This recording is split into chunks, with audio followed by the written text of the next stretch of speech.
Swim, bike, run, keeping it real with Garrick, Lowen, Jackson, Laundry, and Nicholas Chase. Plus everyone's favorite host, Lisa Becker-Rice. This is the Real Triathlon Podcast. Training, racing, no filter, all hard. Welcome back to the Real Triathlon Podcast. We have a great show today because nobody else showed up except for the only one who matters, Annie Fuller. And then Jackson kind of came in. So no big deal. I'm just kidding. Love you guys. Annie, how you doing? Good. Yeah. Coming off a pretty big high. So feeling pretty good. The highs are quite high. Jackson, you know what it feels like to win some shit, don't you, bud? I do. It seems like a pretty far distant memory at this point, but it's definitely great feeling, motivation, and it usually leads into some more great results after. So hopefully to continue that momentum and just see what else you can do this year. Yeah. I think that's a good point. You know, with Jackson, you know, with the wins you've had and Annie having had a win this past weekend, like Jackson, out of the stuff you've gone through, what do you remember about the wins? Like, do you remember a lot about them, or do they fly by because it's like so fast and a lot of high energy, or what's that scenario like? I definitely remember the wins more than anything else. Like, there's lots of memorable races, but when it pretty much has to go, maybe not perfectly, but everything has to go quite well to be able to pick up a win in today's triathlon era. So you always kind of remember how those go and how, you know, the high and the feeling and when you knew you're going to win and the battle and sort of how the race played out. And then, yeah, I've usually found that even though I seem to only, like, I've never won a bunch of races in a row or anything, like I'd pick up one a year, it would usually continue with more good results after. And a lot of that, obviously, if you win a race, you're in good shape.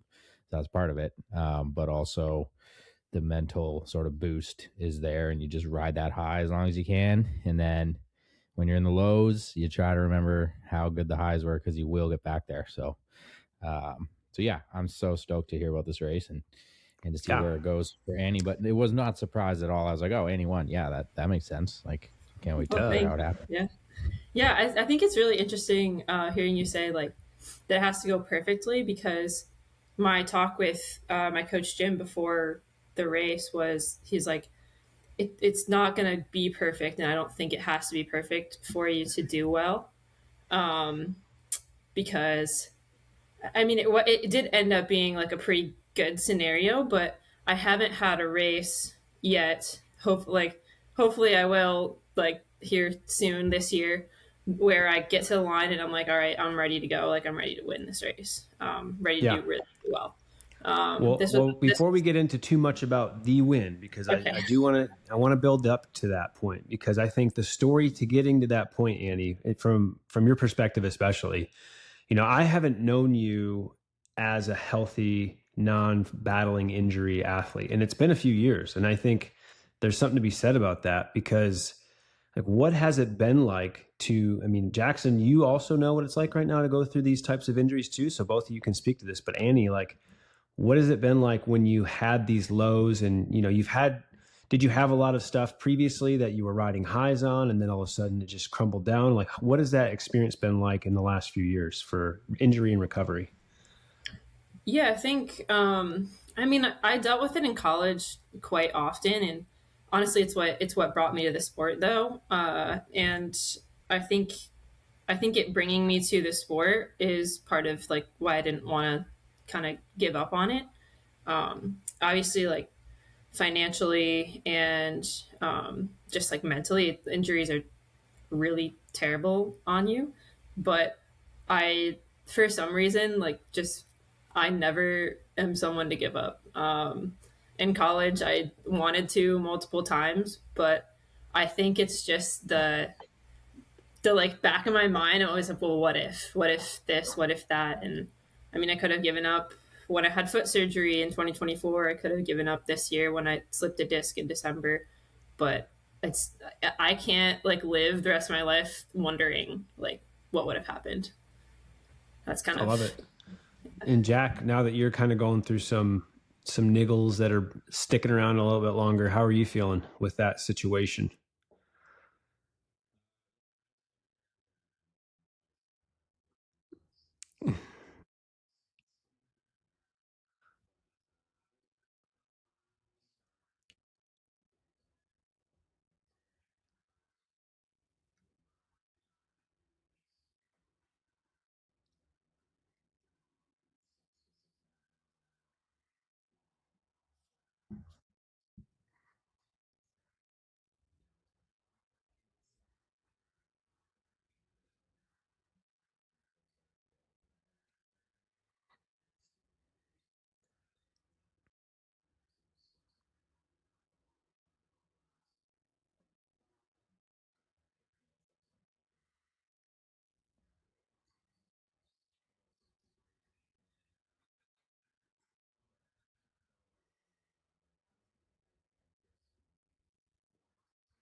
Yeah, for sure. I think I was definitely in a cycle of what kind of like what you're describing of feeling where if it's not one thing, it's the other.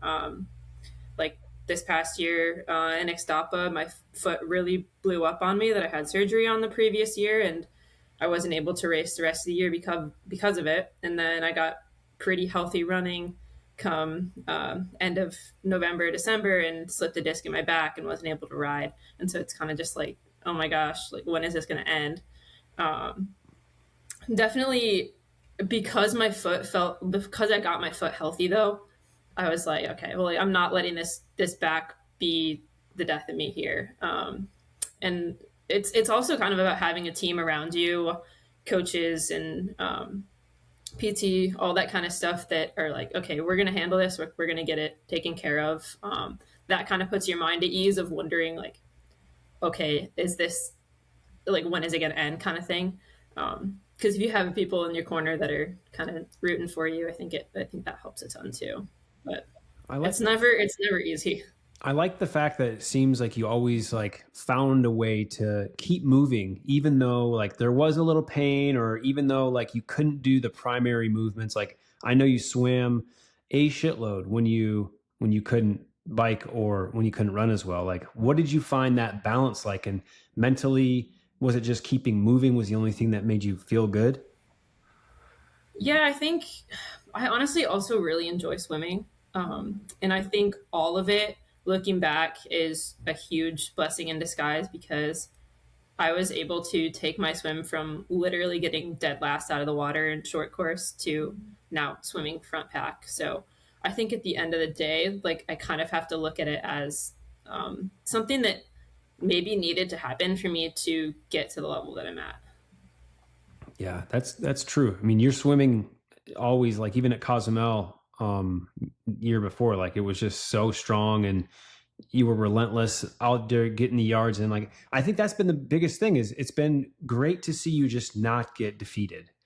And I think, you know, when it comes to triathlon, it's really tough to hold that mentality because like we put so much pressure on ourselves and we feel like we've got a lot of more pressure than there probably is when it just comes to like the expectations of the people around us and the team that is supporting us. They're like, well, when is that going to finally like come together? And when are they going to get what they have been practicing? And like, did you at any point feel like I just am going to be an injured athlete? Or did you always know like, I'm going to beat this shit and I'm going to get myself to a win? Like has a win been always just that driving factor, or what has been that driving factor? No, I don't think it's the winning like it is performance, but I knew that wasn't the best I could do. I knew the races that I had last year weren't the best I could do. I know like all of the races that I've had in the past are just they weren't it for me.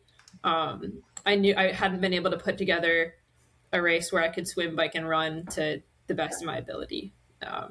Because when I started short course, I was a terrible swimmer. The next year I couldn't run. Next couple years I couldn't run, and then like I haven't been able to bike recently, so that was a big worry going into that race. But I think I kind of just hadn't been able to put together a race where I was able to do all three with a solid amount of training. And so I think right now I'm even at like a C+B level fitness all around right now. So that's also really exciting to me. So with that being said, who has seen you at your worst throughout this process?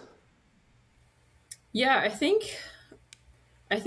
my coach has definitely seen me at my worst. Obviously, my fiance Nate has also seen me at my worst because he's there every day dealing with it. He's pretty good at kind of giving me my space when I need it and calming me down also when I need it. But I think I've just been really lucky to have a really good support system. My parents are amazing and very supportive for me reaching my goals, and I think sometimes they feel like they put a lot of pressure on me growing up, and they'll mention that now, like it's like basically like it's okay if you need to give up, like we support everything that you're doing, but like just know that it's like it's your life. Like, you don't have to be a good athlete to be, I guess, loved by us and supported by us. So, yeah, but I think my mom texted me after the race and said, like, I look up to you. Like, you're my own daughter and I look up to you. I can't believe you have gone through everything you've gone through and did that. So I love that. I think our families are like the absolute superpowers in a lot of our triathlon journeys, because the spouses, and the parents who come to races and track you, and they're so invested in you emotionally and worried about you when things don't go well. I know, Jack, even when you had your crash in Nice, like, your parents are freaking out, and like, this sport is, believe it or not, it's a big risk, because crashing on a bike at speed is it's so dangerous. Anything can happen. You could lacerate something just easily. So I understand, like, for sure, the risks that we all take, and we just very much take it for granted. But, when it comes down to it, the family is really the 5 people that you just keep the closest to you. I think about that all the time. Like, if they're not there, always just throwing some pillows on you when you fall, it's kind of tough to just feel lonely. Like, this sport, does it ever feel to you two? Like, does it feel lonely sometimes? Not in terms of physically lonely, but just like the mentality we have to maintain at all times. It's just kind of makes it feel a little bit isolating to me. Yeah, you can take that, Jackson. Yeah. Oh, yeah.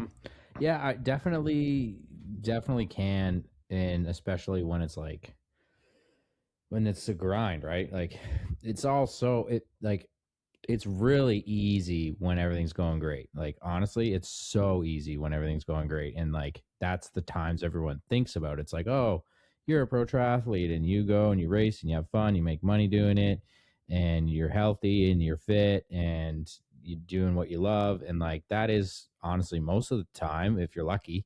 And then the problem is, when it's not going that way, then what are you really accomplishing, it feels like? Or sometimes when you're like smashing your head against the wall, training hard every day, and it feels like you're not getting better, you're getting worse, or like your fitness isn't coming around, or things like that, it could definitely feel like it's hard to, have people to like, what are you going to, you can talk to your fellow pro triathlete friends and stuff, but it's kind of hard to go on Instagram and be like, I'm really depressed because I didn't have a good workout today. Like, and rightfully so. Like, I think it's hard for regular people to have sympathy with that. So definitely, I think it can be isolating at times. And I've been lucky that the majority of the time I've been on the highs, but then when you're in those valleys, it's like, you definitely lean on those people, and it takes a support crew around you who gets what you're doing and understands, like, that you go through lows, even though they work a 9 to 5 and you work a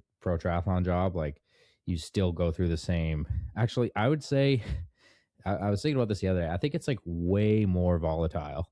So like, you're really great a lot of the time, it's awesome and you're having an awesome time, but when it's low, it's like so low compared to, people who are kind of on the daily grind. And some people don't love their jobs, but the day-to-day seems to be more consistent and more reliable. And if you get an injury, it doesn't necessarily mean your income or your like value in the workplace is less, but that's very much how at least I view myself when I'm like injured and not fit. I'm like, I'm not even a good triathlete right now. So it's like hard to be like, okay, you're going to get there. Just like work through it and be patient. And, we assign so much of our value to how good we are at the sport. And that can be like super tough mentally sometimes. Yeah, for sure. Yeah, I think it's a really good point of like, the support system during those times is like the most important thing that you could possibly have. So, well, is there anything about this sport that has taught you something about life that you didn't expect through the good times, the best of times, and some of the, travel stuff? I mean, we go through a whole lot of life stuff within triathlon. I think that triathlon complements regular life skills, and then life skills can, if you have those going on, they can carry over. So, what about this sport has taught you some things that you maybe never had thought you would have learned? That's a really good question. I'm thinking back to the whole support system thing of like, I thought I was really independent But starting this sport with everything super new, especially just with like my fiance, I thought, okay, like I could be single my whole life and probably be fine. I rely on Nate for so many things that I never thought that I would rely on somebody for. Um, not just emotionally, but like it's so helpful to have someone there with you at a race. And if your bike is having issues, if like they're able to take care of it or help you bring it to a bike shop, just things like that in general. I think it's taught me that it's okay to kind of get help and help from other people. Yeah, we can't do this alone. I mean, sometimes you get done with a swim and you just get stabbed by a stingray and someone's got to drive you to the old emergency room there and you got to get taken. So this shit happens in this sport. It's crazy. You don't even expect it. Or like you could be doing like a prep ride the day before a race and all of a sudden you get like a slice and your whole day is now just focused on trying to find a tire and getting sealant. Like this sport, you do the best you can to kind of iron out a lot of those wrinkles, but that is probably the beauty about this sport is like race day. And Annie, we'll talk about your race day. Like the wrinkles are never, ever, ever gone. And I think that's probably why like we see such diversity of different types of athletes coming on the sport and doing really well and then having tough times. And then, you know, look at golf. It's the same way. Some guys will just be kind of having a tough go for 5-6 years and all of a sudden they're back winning majors again. So I think with that being said, like that's the best part about this sport is you never know what's going to happen on the day. Annie, leading into St. Anthony's, having the back spasm, what was the training like? What were you able to kind of rally and build confidence with? And how was like getting to the race? I think that going back to your question too about like, what have you learned from triathlon? It's also, I like to be in control of stuff and I have not been in control of anything. And it's really hard to be in control of anything in this sport. And so with this recent back injury that I had, I was honestly kind of stressed going into this race. I'm like, I really want to race. I feel like somewhat healthy and want to get to the start line, but I was a little bit worried about my back the whole time. Traveling there, it bothered me quite a bit and definitely had some anxiety about that. But I think I got to the race, was able to get a shakeout swim in and started feeling a little bit better about things. When I got my pre-race stuff done, I was feeling somewhat more confident, but I knew on race day it would kind of, the adrenaline would take over and things would work out. So I think it's just kind of, you got to just trust the process and trust your instincts. So were you worried about any of the other girls in particular? Did you have any like targets that you were trying to achieve beforehand as you were going into it? I think performance wise, I really just had to take risks where I could take risks. And that's mostly swimming and running. And so the plan for the race was to kind of do everything I could to be at the front of both of those disciplines and hang on the best I could on the bike. And that kind of ended up being exactly how the race played out. Did you, Jack? I mean, I know you and I both love that bike course, but did you love that bike course? Yeah, I think it reminds me a little bit of a short course race without all the laps. So there's lots of turns, lots of speed bumps. So it really plays just somebody who's a better bike handler. And I think that did kind of help me a little bit with if I lost them, I caught them on the corners. But yeah, I got out into T1 and out of T1 as at the front, and I had some power targets that I really wasn't supposed to go over. I definitely did a little bit, but with the back, I really needed to be careful. Leading into the race, I had done nothing at race power, so I really needed to be careful. Wait, so you hadn't done anything at like 95% of threshold at all? I had done one FTP workout of 5 by 5 minutes at FTP Wednesday before the race to make sure my back was okay. And then traveling there the next day, I really felt it. So I was very worried. Wow. So what were your workouts then? Like what did your training actually look like in the, let's say, 6 weeks leading into the race? I think roughly 6 weeks leading into the race, I had just started to be able to ride my bike for the most part. And how much time off the bike did you take? I think it was about a month and a half to 2 months of no riding. Like after. So your bike fitness is realistically like nowhere near where it will be once you put together 12, 16 weeks of actual healthy training and full workouts and VO2 sets and everything like that. Yeah, I think both the volume and intensity are not anywhere near where they should have been going into a race. But I think 6 weeks out, I was mostly swimming like usual, and I finally had. Was it like 40,000 yards or no, meters actually per week nothing crazy. Just lots of hard swims and specificity, and some increased run volume, which has been really exciting for me because I feel like I haven't had that since college. And then some track workouts with the track club. So roughly how much running a week? Still not over 25 to 30 miles a week of running, and maybe like 25 to 30K a week of swimming. Yeah. And so an easy bike volume, mostly on the trainer. Yeah. Okay. So kind of like a really good, like Olympic type prep, really. I mean, just on the edge of being able to sustain enough race power for that amount of time. Yeah, without the intensity on the bike, but yeah. Yeah. So how was it on the bike when you were starting to push? Were you like, oh, do I have this, or am I riding the thin line here? So leading into the race, I was very worried about it.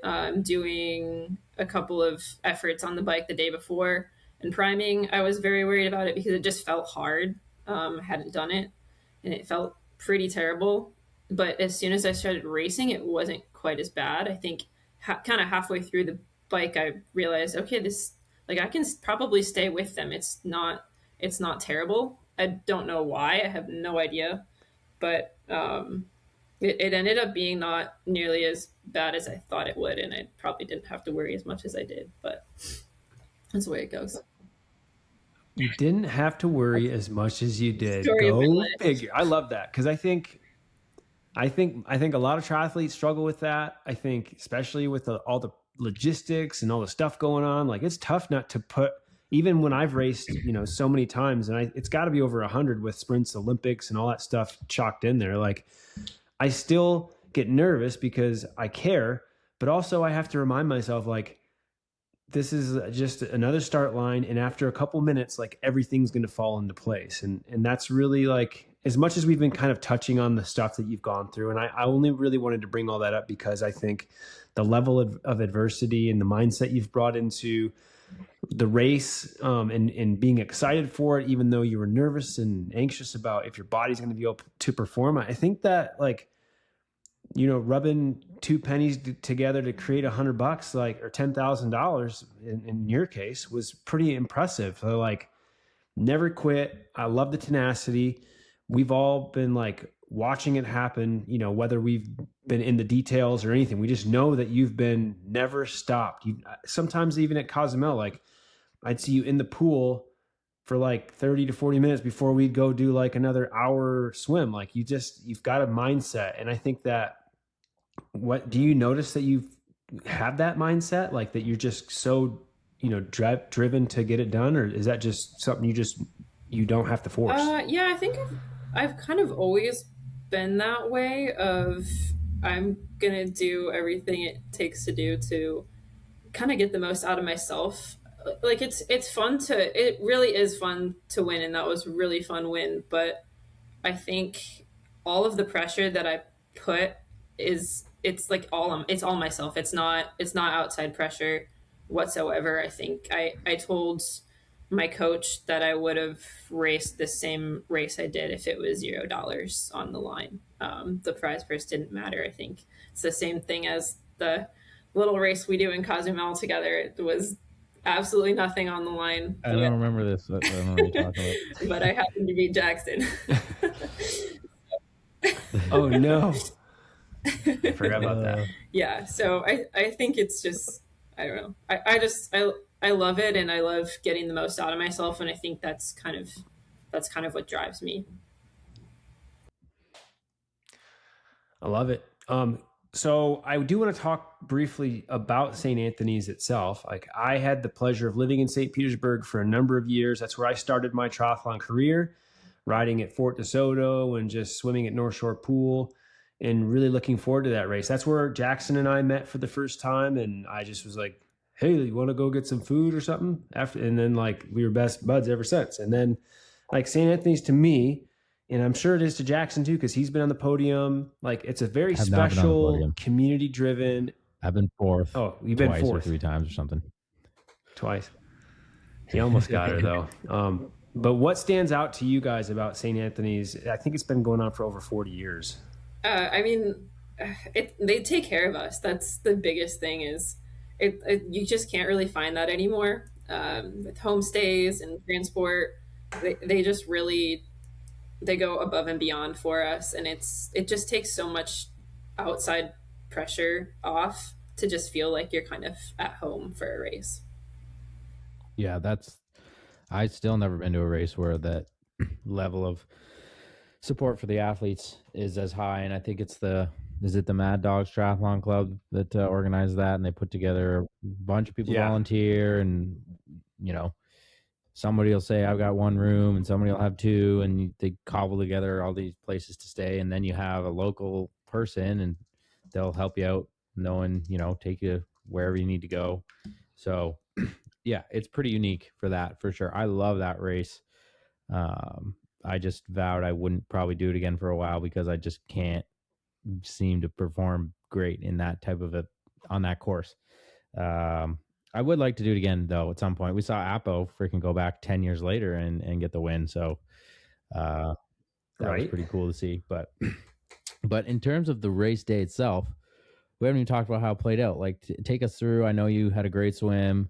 Who was there? How to play out on the bike, and obviously you had a great run. Yeah. So the start, I feel like they start a different place every year, I guess is what I've heard. But they started us about ankle deep this year, which was really great for me, because I was to the first buoy probably 5 seconds faster than anybody else. So, but the plan was never to lead the swim. It didn't really make sense to. So I kind of let Grace and Emily pass me, and then I just basically stayed on their feet the rest of the swim and stayed on their wheels the rest of the bike. And I actually had a terrible T2. I forgot where the mountain line was, and wasn't out of my shoes fast enough, so had to unclip one of my shoes and carry it with me through transition. Couldn't get my feet in my running shoes, so I had to make sure they were on though, in case I had any sort of foot issues. I just really had to make sure those were good. And then I actually dropped my Amias headband when I was heading out, so I had to turn around and pick that up. Probably was 30 seconds behind both of them coming out. And the goal of the race was to make, if I didn't win the race, make the people who beat me earn it. And so I really thought on the run, okay, I need to run with them. I need to do my best that I'm able to do on the run, and ended up catching them probably within the first mile. And when I caught them, I kind of made a very quick decision to just keep going past them and see if they'd stay on me. And they didn't. And so I just kind of ran with that the rest of the race, and was a little bit worried that someone from one of the other packs would have a really great run and end up coming up on me, but it ended up never happening. In college, I always learned like don't look back, and so I honestly, besides the U-turn out and back, I wasn't really able to see who was there. And they added a little U-turn on at the end of the race this year, and so maybe 500 meters out from the finish was where I knew I kind of had it, and it was actually like very very emotional just with everything that I've been through. I did start to kind of like cry and smile a little bit, but yeah, it was amazing. And like it wasn't a perfect race, but it played out in my favor for sure. So, and it's one of the biggest paydays in the Olympic field right now, I think, for non-draft legal, like $10,000 for the win, and they take care of the top 10, I think. 8, I think. So it's pretty incredible. It's amazing. So, and they have $500 premiums for fastest swim bike run. Looks like you had almost fastest run. There was one girl who ran, I think, 10 seconds faster. Does that sound right? Yeah, Joy's a really good runner. She's a short course athlete, and she ran at University of Alabama. I actually hosted her here in Tucson last year for a couple weeks, and it was really fun having her. So nice. And that's a 35. So what was it like? An under 36-minute run for those who are wondering, in human conditions, which is pretty freaking good. Like, yeah, I don't know if that many women have run faster than that on that course. Like I remember Sarah Haskins and Alicia Kay used to like battle on that course like 8-10 years ago, and they were really good swim, bike, and run. And I don't think they ran as fast as that. Yeah, it was the weather was pretty rough actually. When I finished the race, I did think I did puke on the run once, but I thought I was going to have to again, and so they brought me to the medical tent just for that, and ended up having to do all the normal stuff, check my temperature, and my core temperature I guess was 101, and so they wouldn't let me leave. But it was pretty humid, pretty hot. So yeah, there's not much of a breeze on that run course, unfortunately, especially early in the morning. It's like stifling. Not at all. All right, so you won.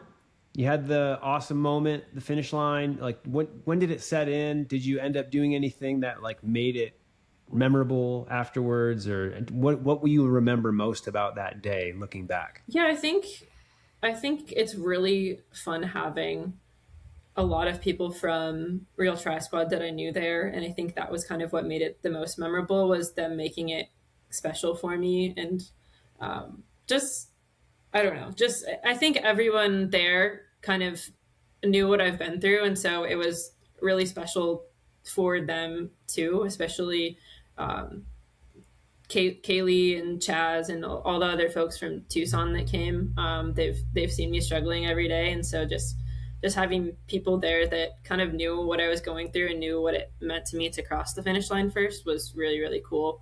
And then the Mad Dogs party, I did go to that. They host a party for the pros after the race, and that was really fun to go be a part of and just kind of celebrate with the people who were taking care of us all weekend. So did you have some pizza? I had a giant burger. I actually wasn't really able to eat before the race, which is normally not a problem for me.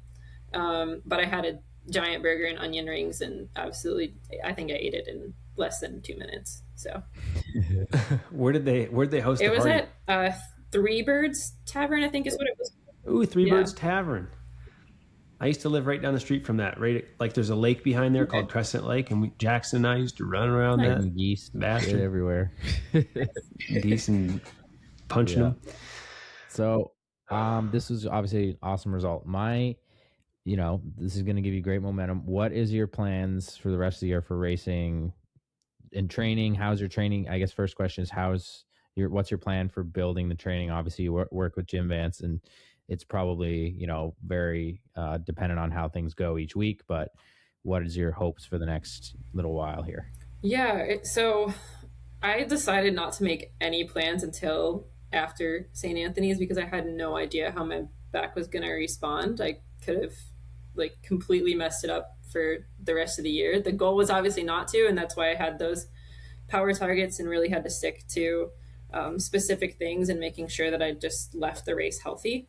And now that I have, the goal is just to kind of recover this week, make sure everything is good, because it's definitely in my best interest to make sure I rest and don't overdo it before I need to. So we'll start back up next week with some volume and race specific stuff, but race wise, I definitely will do the Super League race in Austin at the end of May. And right now the plan is probably, I was debating between Happy Valley and Mont Tremblant, but I think probably Happy Valley is what I'll end up going with. And what? Tremblant is so good. But then after Happy Valley, I was going to go out to Canada actually and do a couple of short course races that they're having out there, along with the other Super League race they're having in Toronto. So nice. Canadian tour. Yeah. So if I don't see you at Happy Valley, hopefully, I mean, fingers crossed, then I'll be ready for that, but I'll definitely at least be at Mont Tremblant. Of course, I got to do both. Nice. They're drivable. When is Happy Valley? June 14th, I think. It's like, June is prime time for good half distance racing in the old North America. Yeah. There's lots of options. Yeah. But so I don't know. So yeah, trying to just get out of Tucson, honestly. So probably will drive to Happy Valley from Arizona and maybe stop in Michigan. I'm not sure yet, but then head out to Canada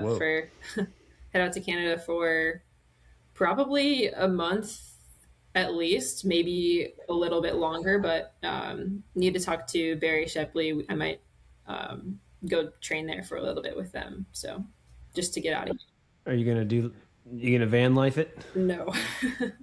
I don't think I can. Minivan life it? No, I do not have a minivan. I don't plan to get one. Although I am worried my car won't make it out there. So and Nate's going with you, right? Just me. Just you. He'll probably go to Happy Valley, but he'd probably fly. He's got to stay home and work, that good young man. He's making the money. So. Well, if you want to come train in Kitchener, I'm only probably 90 minutes from where Barry's at. Okay. And if you wanted, we could plan a few days or whatever and get some training in. But June, let me think, June, May, our pool, the good pool is closing from May 4th to like June like 20th or something. So maybe hopefully it would be open by then. But we have there's not a lot of Barry's group. He's always got like a ton of people and stuff. I don't know if there's a lot of people at your level there right now, but you'll talk to him and you'll find good spots. No, I mean, I'd rather be somewhere where I can actually handle the weather than training here again, because last summer was pretty brutal and I wasn't really even able to run very much. So it's okay to get a bike done in the morning, but then if you have to go out for a run, it's kind of miserable. So where'd you grow up again? I've always found that you got to wear like one of those big wicker hats and you just got to take a lot of water laps and you're good to go. Sounds awesome. Did you grow up in the north-ish or? I'm from Michigan originally, northern Michigan. Oh, yeah. Mm-hmm. So Canada is going to be the same. We're going to have the same weather as what you're used to for summer, so you'll be fine. And you might get the odd hot afternoon, but it's nothing you can't handle. Yeah, for sure. I've found in Tucson, if it just whatever you do in the morning, you just don't recover from it nearly as well. So you kind of just. Not even in that American air conditioning, damn it. But everyone should go to Tucson, man. So wrapping up the race, it was awesome to see the result. Now we're going to move on to a segment that you get to complain about some shit if you want. It's called Grind My Gears. And we didn't do this last week because we got so caught up talking about Texas for like ever. It was like the longest Texas unpacking of my life. So we're going to talk about some grinding of the gears. Mainly it's me bitching, but also you're welcome to do the same thing. If you got something that you're just like in real life, doesn't have to be triathlon. It could be just like some at the grocery store. did something and you ground your gears. Or it could be something Nate does every single day, like he chews with his mouth open or something like that. I don't know. I'm just saying that could be the case. So do you have any? You want to open it up? Do you have any grind my gears? I mean, if you're gonna bring up Nate, I guess we could go there. Yes. But we love Nate though. He doesn't.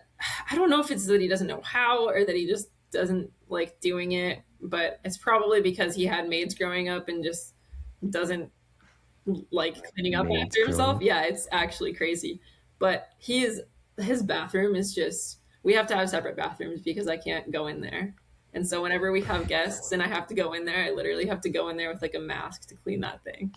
Oh my gosh. It's so That's bad. awesome. So dirty bathrooms be grinding your gears, Nate. They do. That would grind Nick's gears too. It does. I have teenagers, and it already does grind my gears because I have to walk by it every day and just do this and don't look in there. Apparently, just get a maid. No, not doing it. That's excessive fraud, waste, and abuse in my book. All right, Do you have one? I have a soapbox one, and what really grinds my gears is when you finally get your shit together at the end of the season, and then you're like, all right, it's going to be a great off season. It's going to be awesome. Then you get a parasite, and you're like, shit, I can't really train for a while. And then you get better, and then you have a pretty good race, and then you get injured, and you're like, fuck, I got injured. And then you do the race, but you actually got a stingray thing, and it's fine. But then it gets infected, and then you need to go on antibiotics for a week. And then you get injured, and then you can't run for 3 weeks. And then you're just about to get better, and then you fall, and you fuck your hand up really bad, and then you can't swim for a week. And then you finally start to get better. But that really grinds my gears. Wait, you got infected in your foot? Yeah, I had to go on antibiotics for a week on the foot, like 2 weeks after St. Anthony's. It started to, or a week and a half, it started to like get swollen on me. Oh, damn it. We thought we were just free and clear, laughing our asses off on that thing. I know. It was bugs fine. got It you. was fine. It was a minor. It was an antibiotic that wasn't one of the ones that really knocks you out too bad, but then the hip happened. So anyway, that's what grinds my gears. That's just me complaining about all the shit that's gone wrong, all in one sentence. So now it's done, and I'm on the way to positivity. I don't think I could do all the shit that's gone wrong in one sentence for me. No. You could try. It could be a run-on sentence. Quite the run-on sentence. Well, I've got a good one. Ironman swim start procedures. It's currently a bullshit procedure because there isn't one. They're just like, hey, boys, get out there in the water. And then there's these arbitrary buoys that are no way, shape, or form wide enough or give anyone a good idea of what they're supposed to do besides just be at 2 points.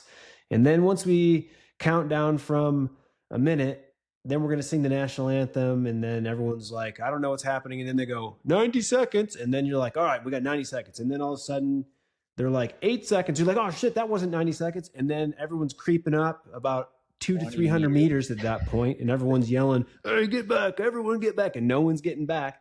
And then all of a sudden the race starts and it's like, we've already crept forward about 250 meters. That's essentially how it goes. And then you just get swam over and punched because no one knows where to go. Do you use the first buoy as a sighting buoy? Is that one completely on your left? It depends on who the swim director is. And sometimes they're like, yeah, fuck that first buoy. It's no big deal. Sometimes they're like, you got to be on the left of it or you're getting a DQ. And then you just get swamped. So swim procedures are absolute heinous if it's a non-beach start for Ironman. Yep. Bullshit. And even on the beach starts, usually it's not wide enough. So. Beach starts are way better at least because then you like got your own fair play. And what I love about the beach start is like it's in the ocean typically. And so like there's a current, there's some surf, and it just fucks everybody up equally. And you still have your own space. You're not just like dolphin diving into someone's buttocks. You're just like got free water there, which is great. Yeah. I love a good beach start. Any you guys want to, I got a couple more if you don't have any on tap, but if you got some, I'd love to hear them. Curious on this. Oh yeah, I'm gonna do the other one. When your freaking pool closes for 2 months, and the next pool is like really not very good. It's okay, but it's like everyone's gonna go there, and you're gonna be sharing a lane with guys who swim 2.5 minutes per 100. It's gonna be a bit of a shit. Is it that one we went to when those kids were like getting ripped a new one? No, that one's bad. It's a better pool than that. It's like out of town, so hopefully it's not that well known, but it's a solid, decent pool. It's just going to be busy. And of course, it's only open for like 2 slots of 90 minutes per day. So that's the worst. Annie, you have another one? It's your turn. I don't think I do. I don't. All right. I mean, if you ask everybody else, I complain a lot, but I don't have any complaints at the moment. Yeah, you just came off a win. You got life is gravy. All right, well, just get one loaded in the chamber if it hits you. The next one I have is putting both feet down in the middle of a gosh damn aid station. I saw this happen 3 times at Ironman Texas. Number one, there's bottles floating around everywhere because people like us, we can't grab anything because the volunteers are doing their best, but we're going fast. And then on lap 2, out and back at 2 aid stations, I saw people absolutely just in the middle of where you would just be riding your bike, that spot where you would ride and try to get away from everybody because you're not going to grab anything. People 2 feet down, just grabbing something from like 2 arms reaches away, like about to clothesline these other bros coming at them. Like, age group athletes, I don't care if it's your first triathlon, it's not an excuse. You're going to kill somebody, maybe yourself. Don't do it. Grinds my gears. All right. Anybody else?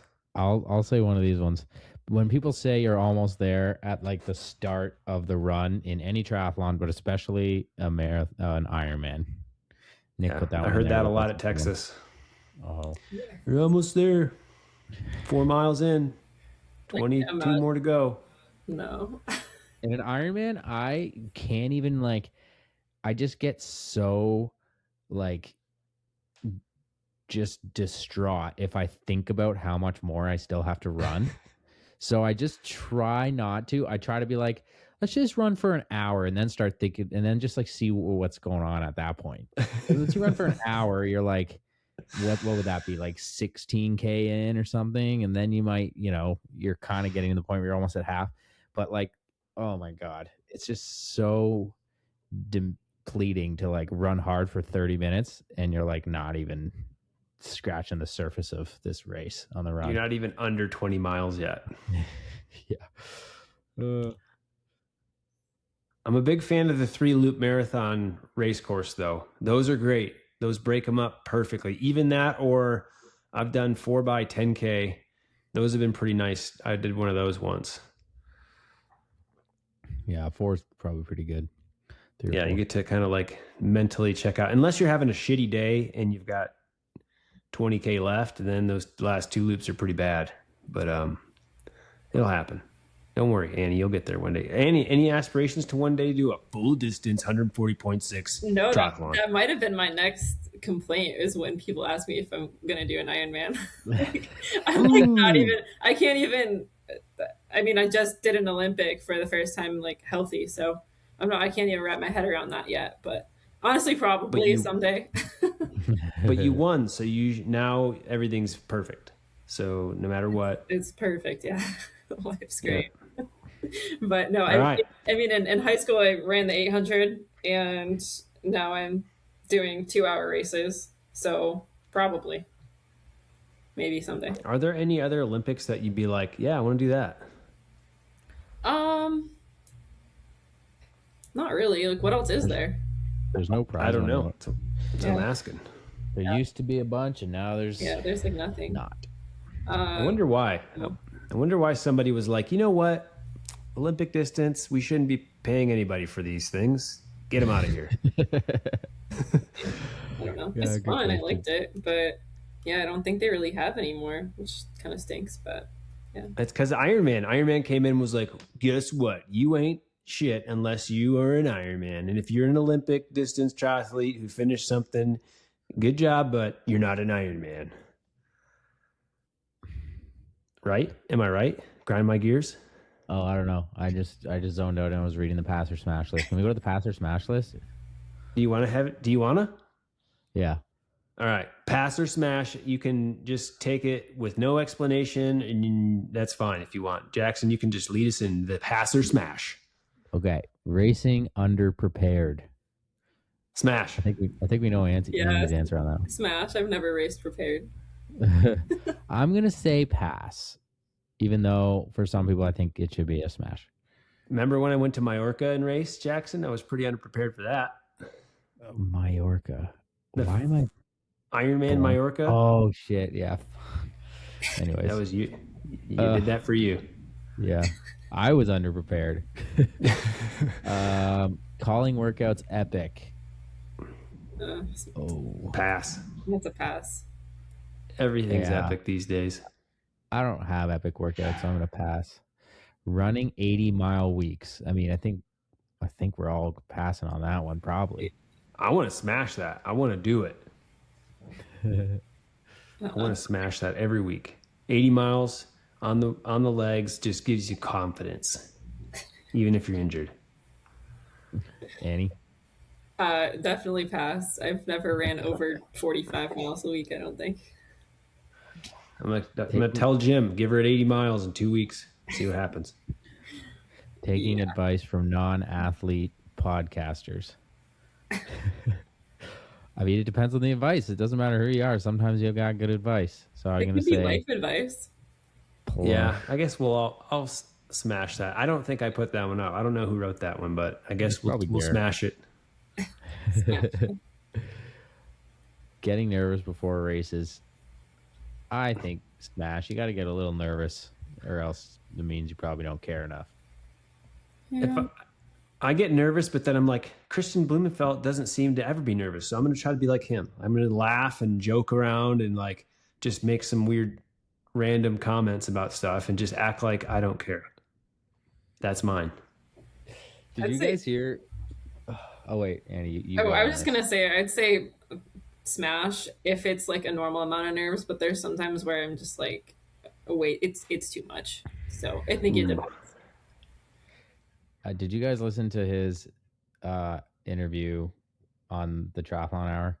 No. There's one really, speaking of random comments, where Jack Kelly asked him if Lionel can win the world title, and he says, short answer, no. And he said, and what's the long answer? And he says, no. It was actually hilarious. That is the type of joking around that he's always doing. And I'm he's hilarious. I'm like though. a huge KB fan now that I've gotten to know him a bit, and he's gotten like more and more funny and like entertaining at the races, which I think is pretty cool. Yeah, the pre-race interview he did when like I think On Your Left was asking him who's going to win, and he was like, I think Morgan Pearson's going to win the race. I was just dying. He shows up, he works real hard. He's a real good athlete out there. We were just all rooting for him. He wasn't even there. Yeah, he seemed good. I think that's pretty much the cake. Takes the cake for today. That's it. This has been under an hour. We did it. We did a good one. Annie, of course, thanks for being on the show. And of course, sharing some of your ups and downs. I hope that it's inspiring to those who are listening, because it's inspiring to me. Like, I know what you've been through for the most part. And holy shit, I've never seen you complain. I've never seen you say, I don't want to, or I can't. Like, you have the most direct path towards getting shit done, and I respect that. So thanks for being part of our team. Yeah, well, thank you so much. Thanks for having me. Jackson, take notes. Congrats again. And I know you're going to have a lot more great results this year. I feel like St. Anthony's is a launching point for RTS. We got Mark's one there, and he will again. And we didn't even mention he had a good race, came third on what seemed like not his greatest day. Still getting a podium is pretty awesome. Yep. And you're going to go back and defend next year, right? Yeah, I plan to. It's a great race. So there you go. You get a free night at the Vinoy, I think. Really? I don't know if that's I don't think that's a thing anymore. I would ask him, be like, hey, I know that they used to give that free night out. Let me get it. I don't think Mark did that. He probably just forgot to ask. I don't think he would forget to ask that. Yeah. All right. Well, thanks for listening to the show. Thanks for supporting RTS. Like, subscribe, and follow Annie. She will, if you have any questions, she's also really good with ponytails and hats that accommodate your ponytails. So give her a follow, and you can see all that fun content. Thanks for both of you being here. Thank you, sir. Thank you. Thank you, ma'am. All right. Peace out. I got ish to do. Flying through the sky in my parachute. Dancing on the couch like I'm Tommy Cruise on a one-man mission trying to see